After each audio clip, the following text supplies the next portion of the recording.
பழைய படங்களை இப்போ டிஜிட்டலி ரீமாஸ்டர் பண்ணி ரிலீஸ் பண்ணிகிட்ருக்காங்க. இதை பரவலாக பார்க்க முடியுது. ஏன்னா நிறைய படங்கள் வரிசையாக இப்போ ரீரிலீஸ் ஆகிட்டே இருக்குது. அப்படி ரீரிலீஸ் பண்ணுற படங்களோட ட்ரெய்லரையும் இப்போ ரிலீஸ் பண்ணிடுறாங்க. அந்த ட்ரெய்லர் யூடியூப்பில் என்னென்ன ரெக்கார்ட்ஸ் பண்ணுது அப்படிங்கிறத தான் பார்க்க போகிறோம் இந்த வீடியோவில். அதுக்கு முன்னதாக சினிமா பற்றிய செய்திகளை நீங்கள் உடனுக்குடன் தெரிஞ்சுக்கணும் அப்படின்னு நினச்சிங்கன்னா சேனலை சப்ஸ்கிரைப் பண்ணிக்கோங்க. இந்த வீடியோவில் நம்ம பார்க்க போகிறது சூப்பர் ஸ்டார் ரஜினிகாந்த் அவர்கள் நடித்த பாபா திரைப்படத்தோட ட்ரெய்லர் பற்றியும் விஜய் அவர்கள் நடித்த கில்லி படத்தோட ட்ரெய்லர் பற்றியும் தான் பார்க்க போகிறோம். விஜய் அவர்களுடைய கில்லி திரைப்படம் வரும் ஏப்ரல் 20ஆம் தேதி ரீரிலீஸ் ஆக போகுது. இந்த படத்தோட ட்ரெய்லரை ரிலீஸ் பண்ணியிருக்காங்க. பாபா படத்தோட ட்ரெய்லர் ஏற்கனவே வெளியாக இருந்தது. இந்த 2 படங்களோட ட்ரெய்லரும் 24 மணி நேரத்தில் என்ன ரெக்கார்ட்ஸ் பண்ணியிருக்கு அப்படிங்கிறது தான் இந்த வீடியோவில் பார்க்க போகிறோம்.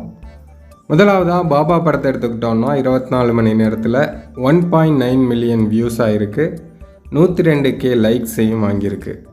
அதே சமயம் விஜய் அவர்கள் நடித்த கில்லி திரைப்படம் 24 மணி நேரத்தில் 244K வியூஸ் தான் ஆகிருக்கு. 33K லைக்ஸ் தான் வாங்கியிருக்கு.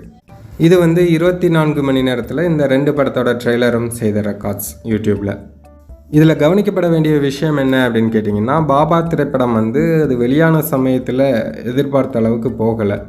ஆனால் ரீரிலீஸில் சக்கப்போடு போட்டுச்சு. கிட்டத்தட்ட 5 கோடி ரூபாய் பக்கம் ரீரிலீஸ்லேயே வசூல் பண்ணியிருந்தது. ரீரிலீஸில் 5 கோடி வசூல் பண்ணுறதுலாம் மிகப்பெரிய விஷயம். அதே சமயம் கில்லி படத்தை எடுத்துக்கிட்டோன்னா விஜய் அவர்களுடைய கரியர்லேயே அந்த படத்துக்கு ஒரு தனி இடம் இருக்குது.